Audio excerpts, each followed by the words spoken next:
Panibagong tensyon na naman sa Middle East ngayong tinarget ng missile ng Iran ang Israel. Nagpapatuloy rin ang gulo sa Lebanon dahil sa bakbakan ng Israeli at Hezbollah, kaya gusto nang umuwi ng 100 Pilipino mula roon. Balak ng Pilipinas na mag-arkila ng eroplano para sa kanila. Nakatutok si JP Soriano. Oh my God! No! Kuha ito ng OFW na si Glenda nitong Biyernes sa isang bahagi ng Lebanon matapos pasabugan ang kalapit na gusali. Tanaw nila ang makapal na usok. Lo, turaoy, gibomba! Yumayanig po talaga yung building po, kaya po pagka ganun po na talaga pong mayanig yung pagsabog niya. Masisigaw ka po kasi magugulat ka. Kaya po bumababa po ako ng building. Natatakot po ako. Matagal na sa Lebanon si Glenda at nakaranas na ng gyera noon pa, pero iba raw ang digmaan ngayon. Nais nang umalis ng Lebanon ni Glenda, pero iniisip daw niya ang mga alagang sa kanya na lumaki.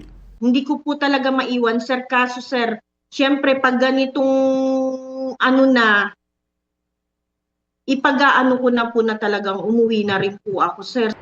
Kabilang si Glenda sa halos 11,000 Pilipinong nagtatrabaho o naninirahan na sa Lebanon na nasa gitna ng tumitinding bakbakan ng Israeli forces at Hezbollah. Ayon sa Department of Migrant Workers, merong mahigit 100 Pilipino ang nakalista na para mapasama sa mga ginagawang repatriation o pagpapauwi sa Pilipinas mula sa Lebanon.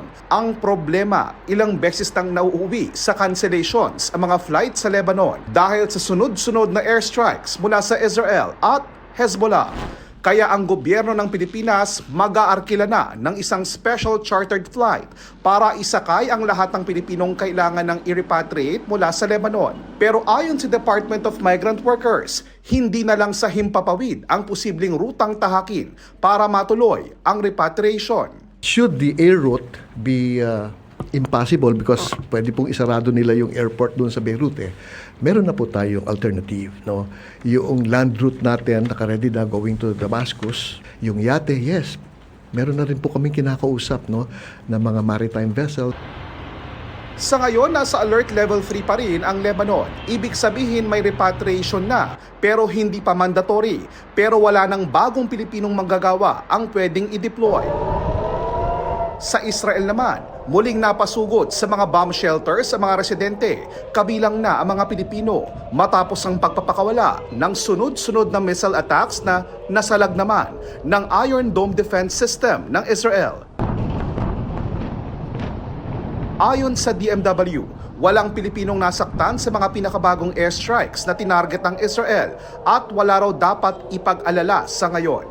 Gayunpaman, handa raw ang gobyerno ng Pilipinas pati na ang Migrant Workers Office sa Israel sakaling tumindi na naman ang banta mula sa mga kalaban ng Israel.